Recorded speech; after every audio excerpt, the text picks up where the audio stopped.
Hello students, last time हमने electrostatics chapter में से हम पढ़ रहे थे आवेशन की विधियाँ। उसमें हमने चार्जिंग बाय इंडक्शन कर लिया था।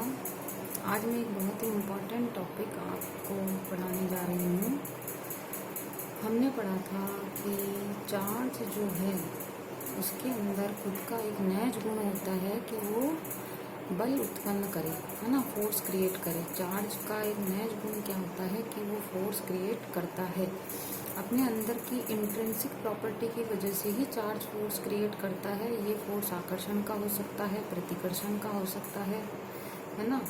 तो बहुत सारे किस फॉर्मूले के तहत चार्ज आकर्षण का होगा या किस फॉर्मूले के तहत चार्ज प्रतिकर्षण का होगा, कितना पावरफुल होगा, अगर अट्रैक्शन का है तो कितना पावरफुल है, अगर रिपल्शन का है तो कितना पावरफुल है, ये सब पता लगाने के लिए कूलाम ने एक फॉर्मूला दिया। उसको हम जानते हैं कूलाम का नियम। कूलाम का नियम, कूलाम के नियम में हम सबसे पहले दो पॉइंट चार्ज कंसीडर करते हैं। सपोज ये Q1 है, ये पॉइंट चार्ज Q2 है। इनके बीच का डिस्टेंस जो है वो हम मानते हैं, इनके बीच का डिस्टेंस क्या है, R। ठीक है, तो कूलाम के नियम हम पढ़ रहे हैं। उसके अंदर हम देख रहे हैं कि कूलाम्स फोर्स के अकॉर्डिंग, ठीक है, इन दोनों पॉइंट चार्ज के मध्य बल, ठीक है, कूलाम के नियमानुसार, कूलाम के नियमानुसार दोनों बिंदु आवेशों के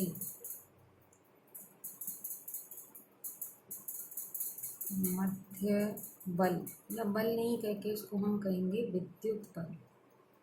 मध्य विद्युत बल डायरेक्टली प्रोपोर्शनल होता है product of these two charges. मतलब इन दोनों आवेशों के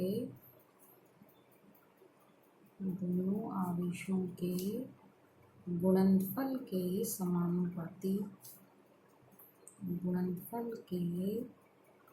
समानुपाती तथा इनके मध्य की दूरी के वर्ग के व्युत्क्रमानुपाती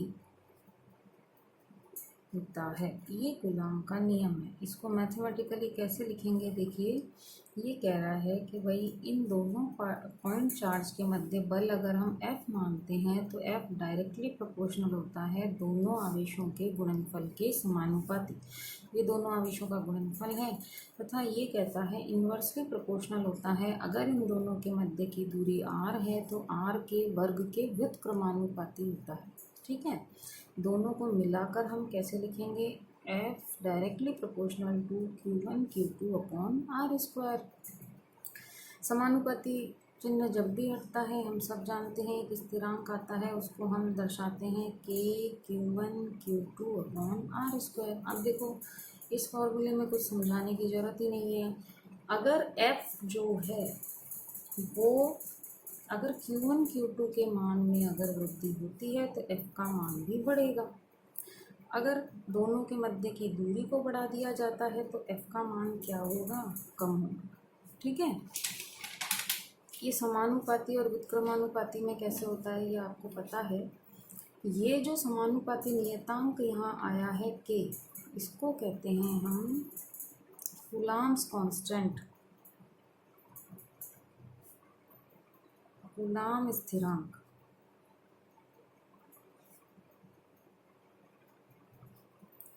ठीक है, इसका मान जो है स्थिरांक कहता है, इसका मान निश्चित होगा 9 × 10⁹ 9।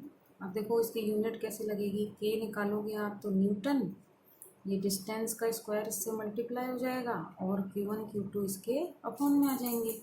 तो क्या हो जाएगा, न्यूटन डिस्टेंस का स्क्वायर अपॉन चार्ज का स्क्वायर। तो चार्ज की इकाई होती है कूलाम, तो कूलाम का स्क्वायर। वास्तव में K क्या है, वास्तव में के का मान जो होता है 1/4πε0। अब फिर एक नई चीज़ आ गई हमारे पास एप्सिलॉन नॉट। ये एप्सिलॉन नॉट क्यों कहते हैं हम? Permittivity of vacuum.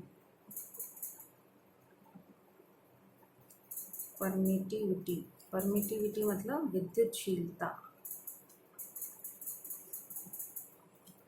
Of vacuum कह लो, आप एयर कह लो, फ्री स्पेस कह लो, ठीक है। परमिटिविटी क्या होती है? Epsilon zero. देखो वास्तव में आप आगे इसके बारे में और भी बहुत कुछ पढ़ लोगे, अभी शॉर्ट में इतना समझ लो कि वास्तव में ये क्या बताता है कि कोई भी इलेक्ट्रोमैग्नेटिक वेव है, ठीक है, उसमें क्या होता है? इलेक्ट्रिक फील्ड भी होता है और मैग्नेटिक फील्ड भी होता है। देखो स्पीड आपने पढ़ी है, स्पीड ऑफ लाइट का फॉर्मूला आपने ये पढ़ा होगा 1/μ0ε0, ये हमने पढ़ा है और इसकी वैल्यू आती है 3 × 10⁸ मीटर पर सेकेंड। ये जो μ0 है ये क्या है? परमिएबिलिटी, चुंबकशीलता, परमिएबिलिटी ऑफ फ्री स्पेस या वैक्यूम, आप कुछ भी कह लो, ये है परमिटिविटी ऑफ फ्री स्पेस।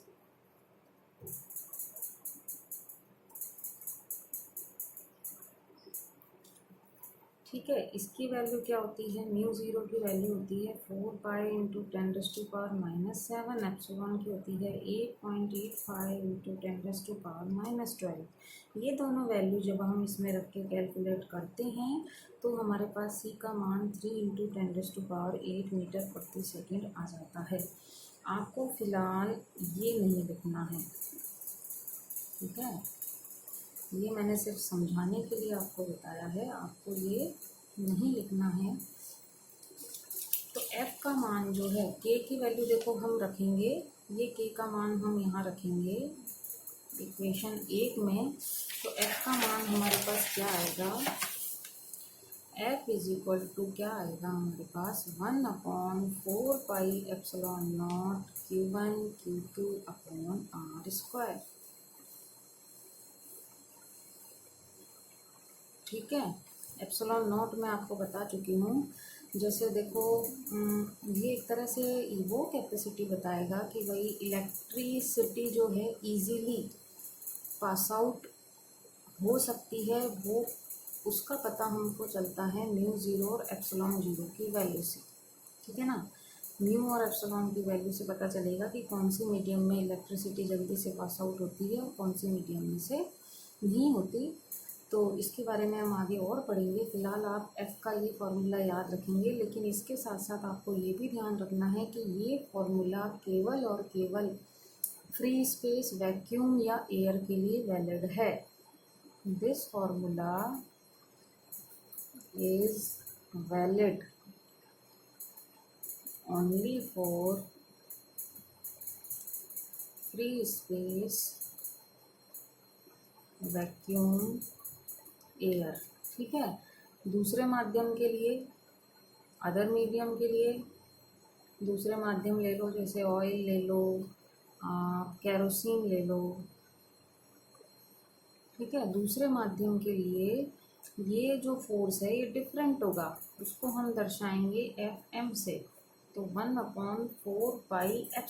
अब यहाँ देखिए, यहाँ एप्सिलॉन नॉट है, ये है परमिटिविटी ऑफ वैक्यूम, यहाँ एप्सिलॉन आया है, ये है परमिटिविटी ऑफ मीडियम। इसकी वैल्यू चेंज होगी, जो मीडियम हम यूज़ करेंगे, जिस मीडियम में हमको निकालना है उसके अनुसार इसकी वैल्यू चेंज हो जाएगी। Q1 Q2/r², ठीक है। इसको दे दो इक्वेशन नंबर 2, ये मीडियम के लिए है, इसको दे दो इक्वेशन नंबर 3। इक्वेशन नंबर 2 को हम 3 से डिवाइड करें तो देखो Q1 Q2 से Q1 Q2 कैंसिल आउट हो जाएगा, r² से r², 4π से 4π, हमारे पास बचेगा F/Fm =ε/ε0। और इसको हम दर्शाते हैं एप्सिलॉन r से या कैपिटल K से। ये जो कैपिटल K है या ये जो एप्सिलॉन r है, इसको कहते हैं dielectric constant. Dielectric constant, अलग अलग मीडियम के लिए इसकी वैल्यू अलग अलग होती है। क्यों? क्योंकि अलग अलग माध्यम के लिए एप्सिलॉन की वैल्यू बदल जाएगी। एप्सिलॉन नॉट की वैल्यू तो सेम ही रहेगी, लेकिन अलग अलग माध्यम के लिए एप्सिलॉन की वैल्यू बदल जाएगी। इसलिए डाई इलेक्ट्रिक कांस्टेंट, परावैद्युतांक, हिंदी में भी लिख लीजिए परावैद्युतांक। ठीक है। अब आपके पास देखो एक छोटा सा न्यूमेरिकल करते हैं हम, थोड़ा सा घुमा के कई बार पूछ लेते हैं। जैसे कि ऑयल में के की वैल्यू आपको दे दी जाए 5 है, ठीक है, और एयर में फोर्स कितना है, 10 है, तो ऑयल में फोर्स कितना होगा, ऑयल में फोर्स कितना होगा, मतलब ऑयल में परावैद्युतांक 5 है, हवा में बल 10 है, तो ऑयल में बल कितना होगा। इसका मतलब देखो आपको पता चलना चाहिए क्वेश्चन को पढ़ते ही कि इसमें क्या क्या दिया है। के दिया है, ऑयल में फोर्स दिया है, एयर में फोर्स दिया है, इसका मतलब हमको एफ दिया है, और ऑयल में फोर्स पूछ रहा है, इसका मतलब ये पूछ रहा है F M is equal to what. तो देखो इस फॉर्मूले में रखो, 10 अपॉन एफ एम हमको ज्ञात करना है इज इक्वल टू 5, तो F M is equal to 2 newton. ठीक है। तो इस तरह के छोटे छोटे न्यूमेरिकल जो होते हैं, जो ज़्यादा मुश्किल भी नहीं होते हैं, लेकिन आपको उन्हें, अगर हमको कंसेप्ट क्लियर है कि एफ क्या है, के क्या है, एफ एम क्या है, तो हम इसको आसानी से कर सकते हैं। कूलॉम नियम बहुत ही इम्पोर्टेंट है बोर्ड की परीक्षाओं के लिए।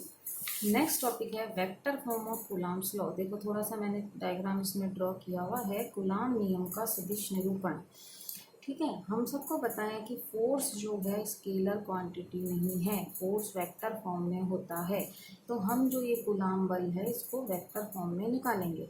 तो हमने क्या करा, चित्र के अनुसार हमने दो चार्ज ले लिए Q1 और Q2। चित्र के अनुसार हमने दो चार्ज ले लिए Q1 और Q2। Q1 पॉइंट को हमने मूल बिंदु से मिलाया है, ये हमारा मूल बिंदु है, और हमने XY प्लेन लिया है, हमने XY प्लेन लिया है, ये हमारा मूल बिंदु है। Q1 को हमने मूल बिंदु से मिलाया है, तो जो पोजीशन वेक्टर बनता है उसको R1 कहते हैं। Q2 को मूल बिंदु से मिलाने पर जो पोजीशन वेक्टर स्थिति सदिश बनता है उसको R2 कहते हैं। ठीक है। तो हम इसमें लिख सकते हैं चित्रानुसार XY तल में या XY प्लेन में हमने दो आवेश, दो चार्ज Q1 व Q2 लिए हैं। ठीक है। नेक्स्ट लाइन में आप लिख सकते हो, देखो फालतू की बकवास हमको नहीं लिखनी है, टू द पॉइंट बात लिखनी है, ताकि टीचर को पढ़ते ही हमारी बात समझ में आ जाए, उसको भी लगे कि हाँ फालतू कुछ नहीं लिखा है, साइंस के स्टूडेंट हैं हम, टू द पॉइंट बात लिखेंगे। R1 R2 क्या है, पोजीशन वेक्टर है, स्थिति सदिश हैं। किसके स्थिति सदिश हैं, चार्ज Q1 व Q2 के, है ना, मूल बिंदु के संदर्भ में। ठीक है। R1 R2 स्थिति सदिश है। अब फोर्स बिटवीन टू चार्जेस, ये तो हम कूलॉम नियम से जानते हैं। कूलॉम के नियमानुसार, कूलॉम के नियमानुसार दोनों आवेशों के मध्य बल, दोनों आवेशों के मध्य बल को आप कैसे दर्शाएंगे, के Q1 Q2 upon R square. सदिश रूप में हमको लिखना हो तो ये देखो सदिश रूप में, सदिश रूप में कैसे लिखेंगे हम, F is equal to k Q1 Q2 upon R square. ये आप ध्यान ही रख लो, वैसे 11th आप पास आउट होके आए हो तो सदिश रूप में लिखते हैं, तो हम ऐसे इकाई सदिश तक लिखते हैं, है ना। आर क्या है, यहाँ आर यूनिट वेक्टर है, तो हमको सदिश रूप में कोई चीज़ लिखनी है तो हमको इकाई सदिश लिखना पड़ेगा। आर कैप को क्या लिखते हैं यहाँ, एकांक सदिश।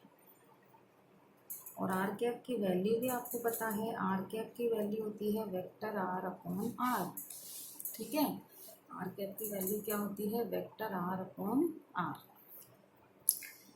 अब ये देखिए, ये मान इसको दे दीजिए समीकरण 1, इसको दे दीजिए समीकरण 2, इसको दे दीजिए समीकरण 3। समीकरण 3 से आर कैप का मान समीकरण 2 में रख दीजिए। तो समीकरण 3 से आर कैप का मान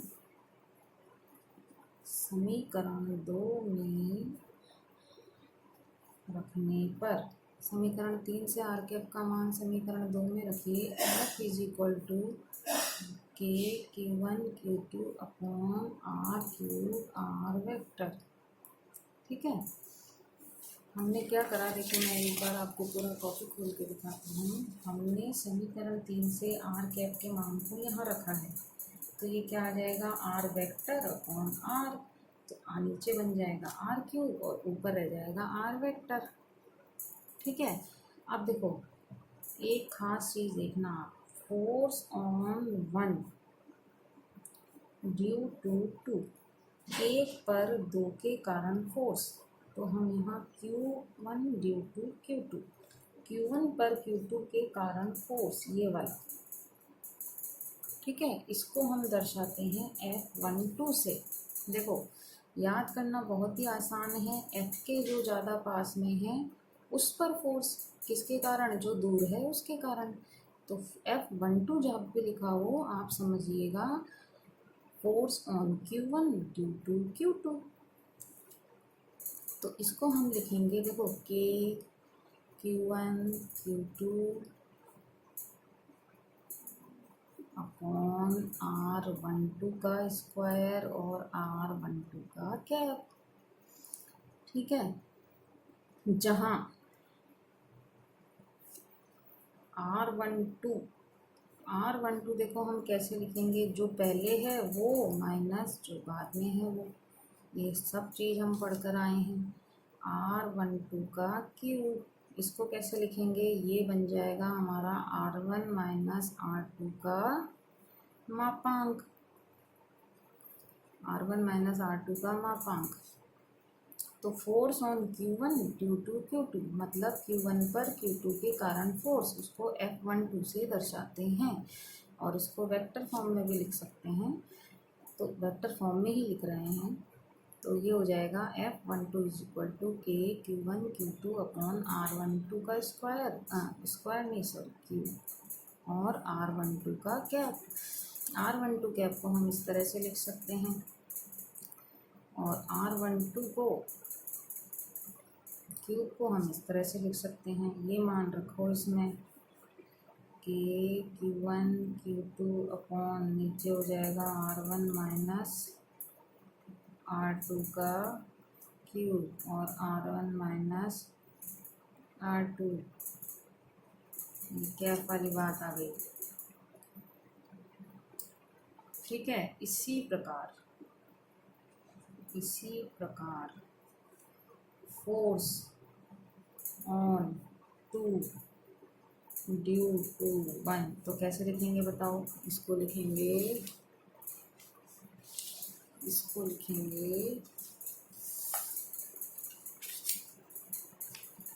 थोड़ा सा आपको समस्या हुई होगी, एक बार फिर मैं बता दूँ। Force on 1 due to 2, Q1 पर Q2 के कारण बल, जो पास में है उसको पहले लिखेंगे। तो F12 का मतलब है 1 पर 2 के कारण बल, के Q1 Q2 अपॉन जहाँ भी R है वहाँ R12, यहाँ पे भी R12।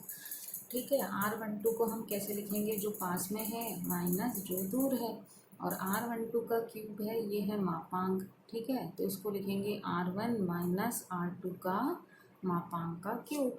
ये वैल्यू हमने रख दी यहाँ पर, इस जगह रखी। ठीक है, तो F12 के मान इस जगह मान रखने पर ये हमारे पास प्राप्त हुआ। इसी प्रकार 2 पर 1 के कारण बल, तो force on Q2 due to Q1। ठीक है, ये देखिए आप force on Q2 due to Q1। Q2 पर Q1 के कारण बल, मतलब ये वाला F21। ठीक है, तो यहाँ हम क्या लिखेंगे, F21 force on Q2 due to Q1। F21 is equal to, अब आप खुद ही समझ जाएंगे कि Q2 Q1 अपॉन R21 का क्यूब, R21 का वेक्टर। और R21 का वेक्टर मुझे आपको बताने की ज़रूरत नहीं है, पहले क्या है 2, तो R2 माइनस R1। R21 का क्यूब कैसे लिखेंगे, R2 माइनस R1 का क्यूब। तो हम F21 लिख सकते हैं कि Q2 Q1 upon R2 minus R1 का क्यूब, R2 माइनस R1। अब देखो, इसको दे दो समीकरण नंबर 4 और समीकरण नंबर 5। समीकरण 4 और 5 की आप तुलना कीजिए। समीकरण 4 और 5 की आप तुलना कीजिए। देखिए समीकरण 4 में क्या है, के इसमें भी है, Q1 Q2 इसमें भी है।